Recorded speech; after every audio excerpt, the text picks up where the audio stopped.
Hello and welcome back to the Doctor Who Marathon. I'm your host McEdam, and today we're going to be talking about the Sarah Jane Adventure episode, The Wedding of Sarah Jane. Written by Gareth Roberts and is directed by Josh Agnew. This is it, people. This is the one we've all been looking for. This is the crossover episode. This is the episode of the Sarah Jane Adventures where David Tennant reprises his role as the 10th Doctor. Now, fun fact about this story was actually filmed after the end of time. Meaning in terms of a production standpoint from when David Tennant was making these episodes, this featured his last acting role as the 10th Doctor until Day of the Doctor. How cool is that? And it is very just sweet to have him as well. But that's not the only reason why this episode is noteworthy. It's also noteworthy for being the final story to feature the Sarah Jane villain, the Trickster. Appearing in 2 stories before, he was supposed to appear in a later episode in Series 5. However, sadly, due to the passing of Elizabeth Sladen, those plans were shelved, and so the Trickster now has a sort of trilogy, as he appeared in 3 stories. Whatever Happened to Sarah Jane, what was the second one called? The Temptations of Sarah Jane, and now The Wedding of Sarah Jane. 3 episodes with Sarah Jane in the title. So they make the Trickster trilogy. So that's some really that's a really cool info right there. But a lot of people really like this story, because some even consider it their favourite Sarah Jane adventure. And it's hard to disagree with that. This story is amazing. And I feel like one of the reasons what makes this story so good is that it takes advantage of the fact that it's made specifically for children. This story, I think, can only be told in the Sarah Jane Adventures. It couldn't be done in Doctor Who. Doctor Who could do a story like this and be like, there's not much action in it, there's not much dramatic tension in there, it's not for the whole family. You couldn't do it in Torchwood. I mean, they did do a wedding episode in Torchwood, but there's blood and guts, and you have a shapeshifter taking the form of one of the characters' mothers, and then you have all this swearing and stuff, and gross out humour of sorts. So, to have a much more mundane wedding episode where, at least for the first half, nothing really much happens, is something which I feel like could only really happen in a series where we're not expecting it to always be the biggest threat out there. That we can have just some mundane adventures. And so I feel like this might be my favourite episode of the series in terms of what I've seen so far. Of course, I've only seen 1 story past this, and in terms of doing it for the vlog and the marathon, I've watched all the episodes prior to this episode.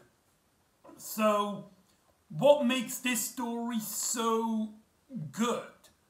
Well, let's talk about part 1, because this story, unlike most stories in the Sarah Jane Adventures, has a clear split between part 1 and part 2. They feel like completely different episodes, but they are still connected into this one story, and it's really cool because episode 1 is basically the set up for part 2. However, part 1 has a lot to offer for us, and might be, in terms of single episodes, the best singular episode out there. Which is funny, because David Tennant doesn't appear at all, for the most part, in part 1. Essentially, we learn that Sarah Jane, for a while, has been basically going off on her own little journeys, her own little things, doing her own little things and keeping secrets away from the kids. And they clearly get suspicious as they have no idea what she's doing, and she's giving up these excuses, which are clearly lies. And so they decide to track her car, and they discover there's no alien activity, and so the kids then follow Sarah Jane, only for Clive and Ronnie to discover Sarah Jane kissing someone in a restaurant. Sarah Jane has a boyfriend, Peter Dalton, played by the magnificent, obviously incredible actor Nigel Haver, who, having such a high-class actor in the Sarah Jane Adventures, just proves that Sarah Jane Adventures isn't just a kid's show. It's not just this silly little spin-off of a popular TV series. No, this is well thought out, well loved by the production company as much as Doctor Who. And Peter, and I think what makes this story work so well is that for part one, for the most part, we really get to like Peter. We have this this curiosity about him, first of all. As like the kids, we don't really see much of him. We see him like at glances at first thought. And I love, there's a scene where Sarah Jane is talking to Luke, and she kind of gets this feeling that he might be having trouble adjusting to the fact that his mother's now got a boyfriend. But she comes into him, goes into his bedroom and tries to comfort him, only for Luke to basically comfort her by saying, like, you know, it's okay, it's fine, if you're happy, I'm happy. I honestly have no trouble with this. Yes, I'm kind of nervous about it, sure, but it's new. But I've learned to, like, agree with Ronnie, so I'm happy to I just want to see you happy, and that's really it. Now, that one scene is just easily my favourite scene in the entire Sarah Jane Adventures. And what I really like about this is we get to see Luke and Peter get along. There's a great scene where they're in this restaurant after there's this little silly shenanigans where K9, so this is an episode where K9 first makes his prominent appearance in the Sarah Jane Adventures. I should have mentioned that at the start. Where K9 goes to Ronnie's house because Ronnie picked up a box for Sarah Jane to make it less awkward and keep Peter away from knowing about aliens, which turned out to be like this blob slug creature, which I believe has appeared before in Mark of the Berserker. I could be wrong, however. But anyway, so then we have this like really fun, light-hearted shenanigans, which really works as the conflict of the story, as Sarah Jane just tries to keep the aliens and the secret away from Peter.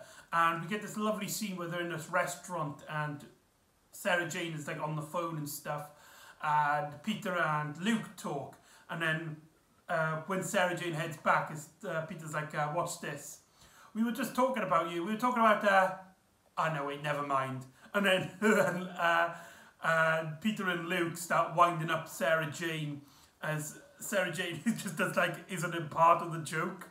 So there's just magnetic bond towards Peter. You really do learn to enjoy his character, and through the most part of part one, you could genuinely believe that this character could easily become a new recurring character. I mean, think about it. Then we can have someone in the Sarah Jane house, which they try and keep the secret from. Of course, feasibly that's not possible. However, it would make for some light-hearted humour which you can easily see happen in the Sarah Jane adventures. However, Clyde smells something suspicious. There's something strange about him after he is curious about the way he lives, because they have this, they all hear that he's like a lawyer, he has his own firm, he's this rich billionaire, and they know where Peter's address is, Peter's house is. But Clive notices something strange on the internet, which, by the way, having the internet as a plot device in your modern day episode, awesome. As Clive basically realizes that Peter's house, it's for sale, and the windows are all boarded up by newspapers as if nobody's lived there. What's going on? That's a bit strange. Ronnie tries to encourage him that, you know, nothing's wrong. Maybe it's not to do with aliens. It doesn't have to be aliens. But Clive is like, yeah, I know it cannot be about aliens. However, he knows that that she could be part of a big chunk of money because look at her house. So maybe he's lying just to get to Sarah Jane's money. And so the kids both get curious, and so they go over to the house to find it. Not only, like, is it cheap in a sense, but it's completely abandoned. There's newsletter, there's mail just piling up by the door. And so they smell something fishy, they smell something odd. And what's really great is that this is intertwined, the realization that Peter isn't all what he seems. It's intertwined with a scene in which Peter proposes to Sarah Jane. And we get the sense that something is wrong when, as soon as he puts on the ring to her, it flashes red, indicating that she is being mind-controlled of sorts. And so when Clive and Ronnie go back to Sarah Jane's house, they tell her, she basically is like, Peter and I are getting married, and Luke is just, I love how happy Luke is for her. But when Clive reveals that something is strange about Peter, his house, he doesn't actually live there, he's been lying to you. There's this scene where Sarah Jane is like, what? That can't be possible. Then the ring lights up, and she basically says, oh, actually she moved in a flat so he can live near London for his new job. Didn't I tell you? And I've been there lots of times. You know, there's nothing to be concerned about. Which is a bit strange, you know, is a bit fishy. However, it does knock out scent off Ronnie anyway, and so Ronnie kind of agrees. And I love as well how aggressive Luke gets with Clive here, because yes, Clive does smell something fishy, but Luke, he is very smart, but he's also incredibly naive, and he also really cares for Sarah Jane. And with that bond with Peter, he feels really defensive about this, and the fact that Sarah Jane is going to get married means that Luke's going to have a father figure. And so with Clive basically meddling, Luke gets really cross with him, cross with him, and there's this conflict here that we've never seen before. We've never seen Clive and Luke have a disagreement like this, and it feels genuine, and it really tears you down, especially when it's revealed that the wedding is in 2 weeks. And it's like, that's a bit strange, that's a bit odd. And when they go to the wedding, Clive seems to be basically poking his nose at it. He constantly questions Peter, like, this is all very strange. It's like, oh, sorry, my mother couldn't come, or Maria couldn't come. It was a bit short notice, isn't it? Where's all your family, by the way? As Peter reveals that he is, he says that he's the last one of his family. He is the last line. No more cousins, no more brothers and sisters, no more parents. It's just him. And literally, all of the wedding is surprise of Sarah Jane's contacts, her old editors, her hairdresser, her neighbours, basically just people that Sarah Jane knows, except for one person. As throughout the story, our characters have been hearing a strange noise. Not Sarah Jane at this point, because otherwise it would have spoiled the ending, but Clive hears it, Ronnie hears it, and Luke hears this mysterious noise that seems to be following them around. As Sarah Jane is like, there's one person who couldn't make this wedding. There's a brilliant scene in which Sarah Jane basically is like, Luke, you can give me away. And Luke's just like, wouldn't you rather the doctor do it?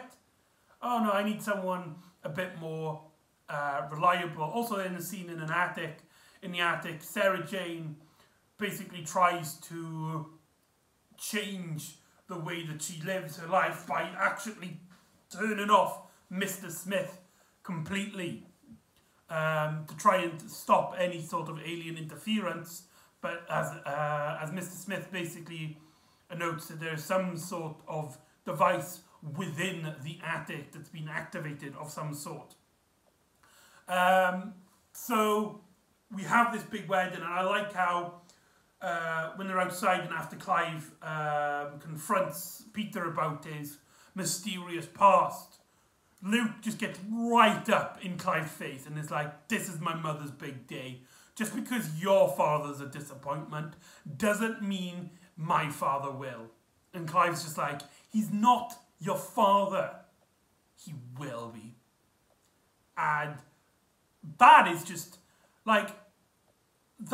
such an interesting little scene, especially that we've never seen these characters act like this. And it's justifiable. It is fair on both parts of the dynamic. We can understand Luke's point of view and we can understand Clive's point of view. And it's just so interesting. It just so works. So let's get into the cliffhanger for part 1 and the sudden story shift. Because at the wedding, we have this really lovely scene. It's absolutely gorgeous. Elizabeth Sladen in a wedding dress is just a sight to behold. And so she goes down the aisle, the music's playing, and we have like the vicar. She's basically like, before we do this, I must ask now, if there's any reasons why these two should not be wed, speak now or forever hold her peace. As a familiar noise to Sarah Jane, starts playing in the background. It's the sound of the TARDIS engines. As suddenly the 10th Doctor bursts through the doors. End this wedding now. Do not have this wedding. As Sarah Jane is just in utter, complete shock. As it's revealed that the trickster is somehow behind all of this. As the trickster basically traps Sarah Jane and her crew and the Doctor in some sort of time distortion, along with all the other characters in the scene. And that's our cliffhanger for part 1, with our characters basically disappearing. And part 1 is easily like one of my favourite episodes of all time. Not to say part 2 is bad, in fact far from it, but that is just some really well executed scenes and built up right there. So part 2 is completely different, completely strange, odd in terms of its connection with the previous episode, in that the entire episode has this really distant claustrophobic feeling to it. As in, the majority of the story in part 2 is set in the sort of church. It's like a manor. It's like a large building. As the Doctor, Luke, Ronnie and Clive, they're at one segment in space. And so the Doctor has to team up with them to try and find Sarah Jane and try and track her down. And we get some really fun bits where one of our characters are like, this is the Doctor, and tries to get lots of questions and answers out of him, only for the Doctor to be like, I'll explain later. Shuts him up with this windy thing, and is like, I am going to save Sarah Jane. Yes, that's the trickster, but I am going to need your help because you are brilliant. A friend of Sarah Jane is a friend of mine.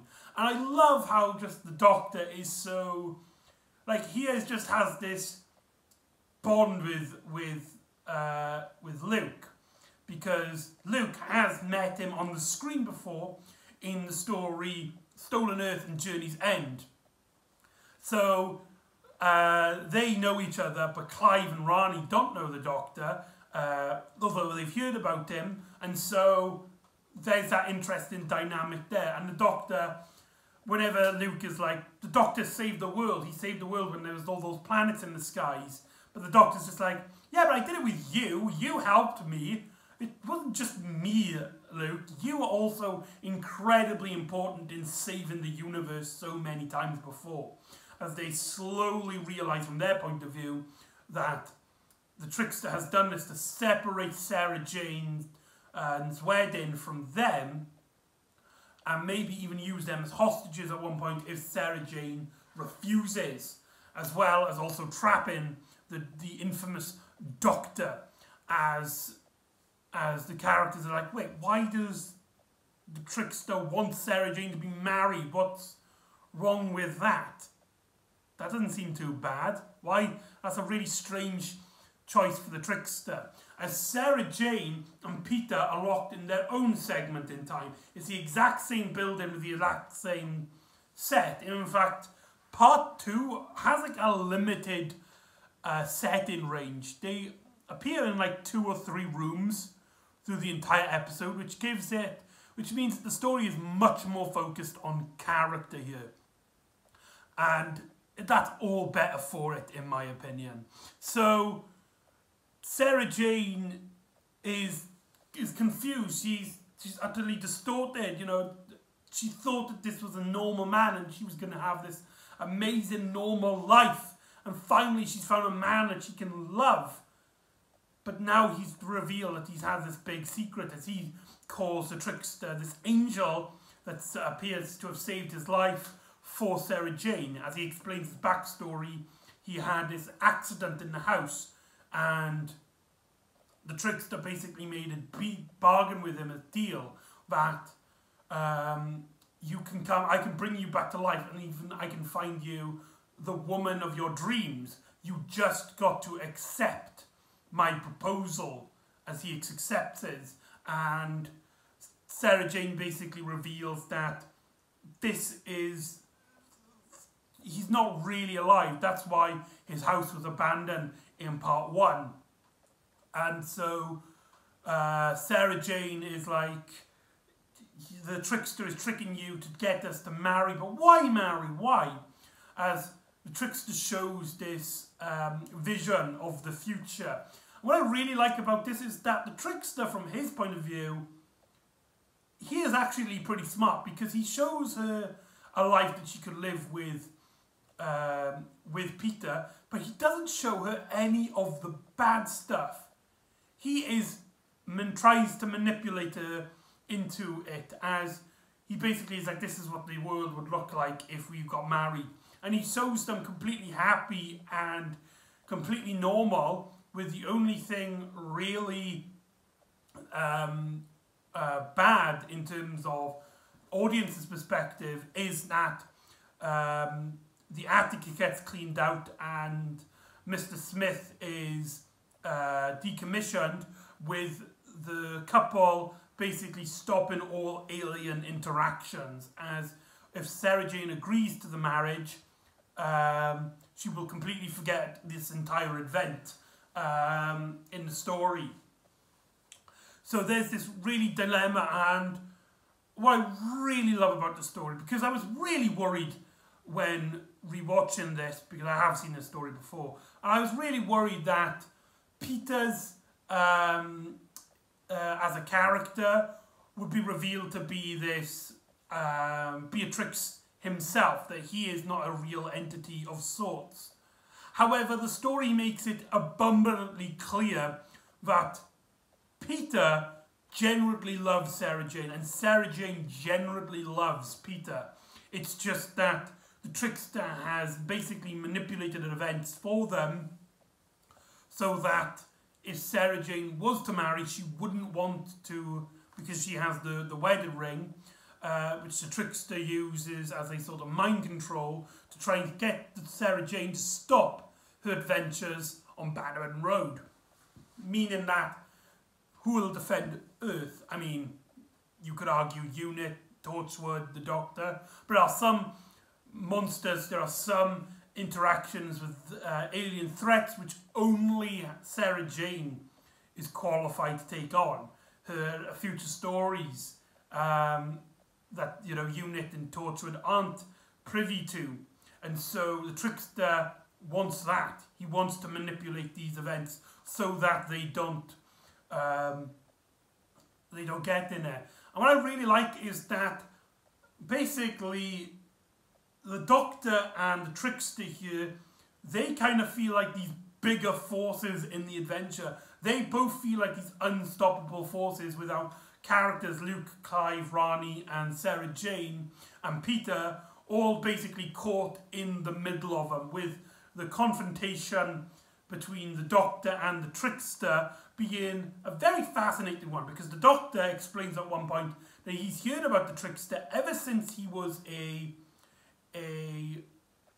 boy, since he was a kid on Gallifrey, and that he's heard about the trickster and his brigade, and also this group that the trickster's part of, the Pantheons of Discord, if I remember correctly.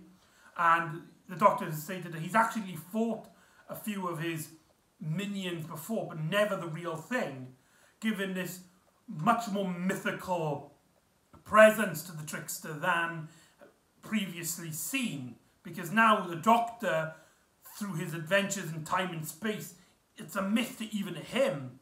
And the trickster basically explains that the Doctor's even a myth to him, as he's heard about how he destroyed Gallifrey, and the fact that he once possessed the key to time, a reference to key to time. There's also a reference to Planet of the Spiders, where Sarah Jane is like, earlier on in part 1, she's like, I don't know where to send the mail to the Doctor to invite him to the wedding. Where do I send it to? Metabolus 3? So there's a nice little reference to Planet of the Spiders and the Green Death. So really cool there. And for the most of the part, the story is essentially, what if Clive, Rani and Luke were part of, with the Doctor's companions, as that's basically their role in the story. As I really like this a bit where the TARDIS materializes itself and Clive touches it, so he gets this Artron energy on his hand. I'm sure Artron energy would kill you or mess your timelines up, but it's Sarah Jane Adventures. And Clive knows that this is kind of poison to the trickster, so he does this thing where he stands up to the trickster and basically pretends to make a bargain with him that he wishes to work for the trickster. And so he gets close to the trickster's like, you cannot give me anything of value, as Clive grabs his hand and poisons the trickster, weakening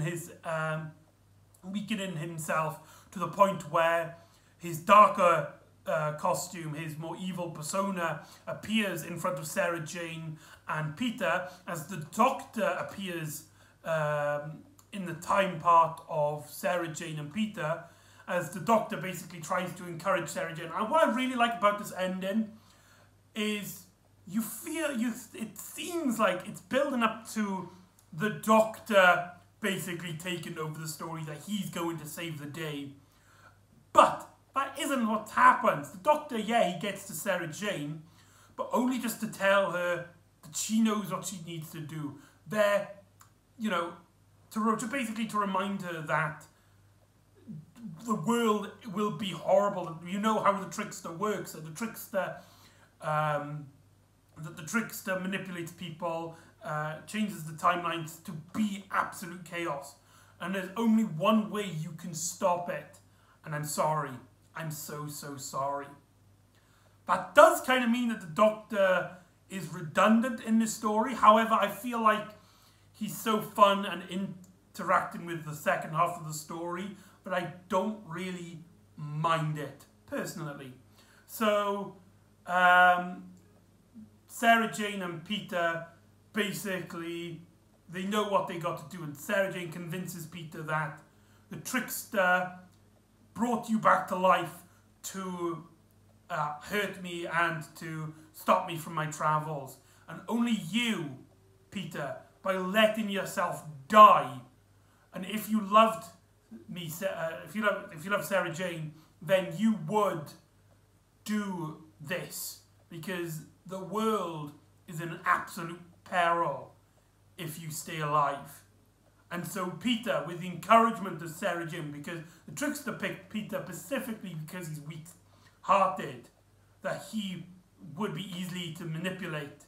But Peter, with the being influenced by Sarah Jane, denounces his wish, and just like Andrea before him, reverts time so that he dies in that accident to save everyone. As he cut back to the wedding with everybody else seemingly to forgot, which is one of the few criticisms I have with this story, because I've been campaigning so far for Rani's parents to be more involved in the stories, be more aware of all the alien incursions, but because of the story kind of resets a little bit, they don't remember the Doctor walking in.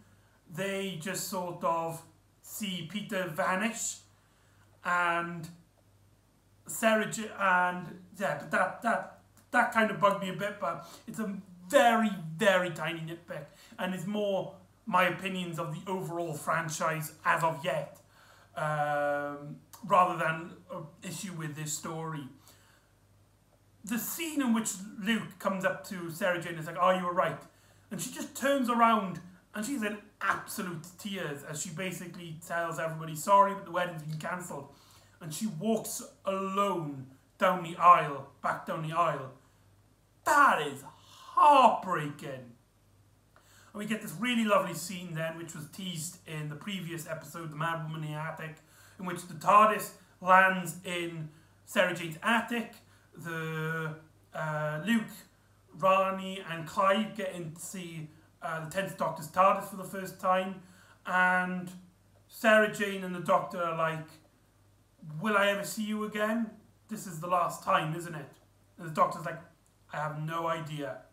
And Sarah Jane is just like, the Doctor says, "Until we meet again." But the Doctor announces, Sarah Jane is brilliant, and she doesn't need the Doctor.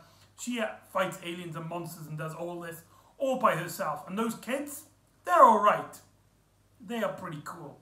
So that is the wedding of Sarah Jane. Overall, this is a 10 out of 10. This is a fantastic story. This is easily, it's in the stratosphere compared to the rest of the Sarah Jane series. This is gorgeous. Perfectly written, perfectly performed, and it's a story which only the Sarah Jane Adventures could pull off. And the fact that this episode is the crossover episode with the 10th Doctor just makes it just an icing on the cake. I wish the Doctor had a little bit more to do, but other than that, and also as well with Rani's parents, but that again, that's kind of a nitpick. But apart from that, this story is completely and utterly solid.